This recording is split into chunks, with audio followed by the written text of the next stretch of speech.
श्री स्वामी समर्थ. आज बनवलेली आहे फ्रुटी. मुलांचं खूप दिवसापासून चाललं होतं की घरी देखील मम्मी फ्रुटी ट्राय करून बघ. तर मी घरी ही फ्रुटी ट्राय करून बघितलेली आहे. पहिल्यांदाच मी घरी ही फ्रुटी बनवून बघितलेली आहे. चला तर आपण देखील ही फ्रुटी घरच्या घरी कशी बनवायची ते बघूयात.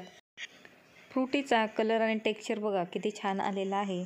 तर इथे मी ही तोतापुरी किंवा याला नीलम देखील म्हणतात ती कैरी आणलेली आहे आणि एक मोठी कैरी मी इथे कुकरमध्ये शिजवून घेतलेली आहे.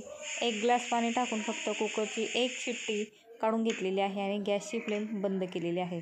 पूर्ण शिट्टी निघाल्यानंतरच मी कुकरचं झाकण काढलं आणि या कैरीला आता थंड करून घेतलेलं आहे.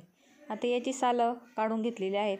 ही सालं फेकून द्यायची नाहीत, तर तुम्ही जी हिरवी चटणी करता, जी आपण सँडविचला वापरतो, त्याच्यामध्ये ती सालं वापरू शकता. त्याच्यात देखील ती सालं खूप छान लागतात. आता ह्या कैरीला पूर्ण कापून घेणार आहे. ती शिजलेली आहे त्याच्यामुळे इथे कट करण्यास जास्त वेळ लागणार नाही. आता याचा पूर्ण गर काढून घ्यायचा आणि आपण याच्यामध्येच आता 2 आंबे देखील वापरणार आहोत. तर मी इथे 2 हापूस आंबे घेतलेले आहेत. हे आंबे देखील मी फ्रीजमध्ये ठेवून थंड करून घेतलेले आहेत.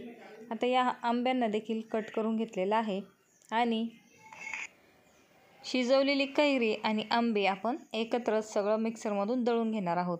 तर या कापलेल्या आंब्यांचा इथे आपण गर काढून घेणार आहोत. खूप मोठ्या मोठ्या खापा काढायच्या नाहीत, छोटे छोटे तुकडे करायचे म्हणजे मिक्सरमध्ये पटकन बारीक होतं. नाहीतर जे मोठ्या मोठ्या खापा असतात किंवा मोठाले तुकडे असतात ते मिक्सरमध्ये व्यवस्थित बारीक होत नाही.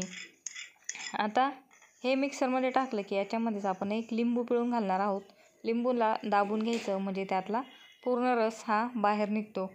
आता लिंबू पिळून घेतला की याच्याबरोबरच तुम्ही साखर देखील घालू शकता, परंतु मी नंतर टेस्टप्रमाणे साखर टाकणार आहे.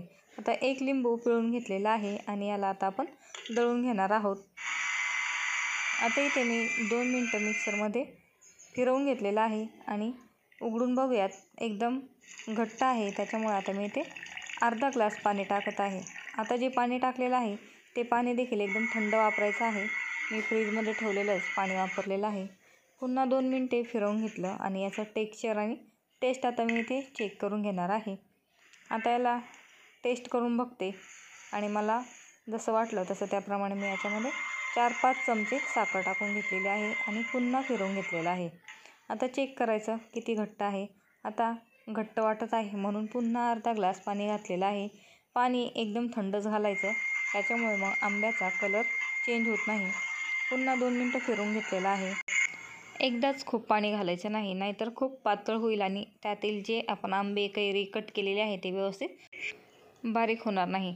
आता चेक करून बघितलं, मला आता इथे कन्सिस्टन्सी बरोबर वाटली, त्याच्यामुळे आता मी पाणी घातलेलं नाही आणि आता याला एका बरणीमध्ये गाळून घ्यायचं आहे.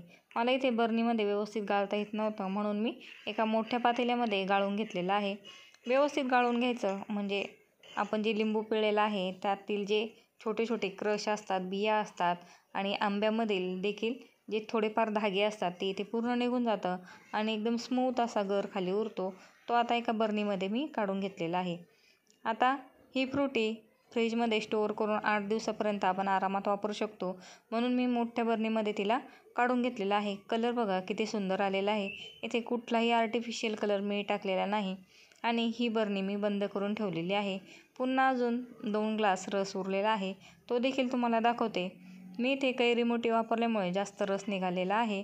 आता हे 2 छोटे ग्लास आहेत ते देखील मी इथे भरून घेणार आहे. बघा किती सुंदर कलर आलेला आहे.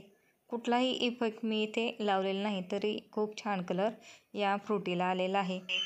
आता या फ्रुटीची टेस्ट जर म्हणाल तर आपण मार्केटमधून जी फ्रुटीची बॉटल आणतो त्याप्रमाणेच आली होती, परंतु त्या फ्रुटीची आणि या फ्रुटीच्या टेस्टमध्ये थोडासा 2%चा फरक आहे.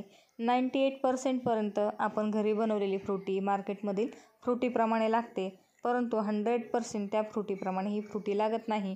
कारण मी इथे पूर्ण टेस्ट करून बघितली. तुम्ही देखील नक्की ट्राय करून बघा. व्हिडिओ आवडला तर लाईक, शेअर आणि सबस्क्राईब करायला विसरू नका. व्हिडिओ बघितल्याबद्दल धन्यवाद.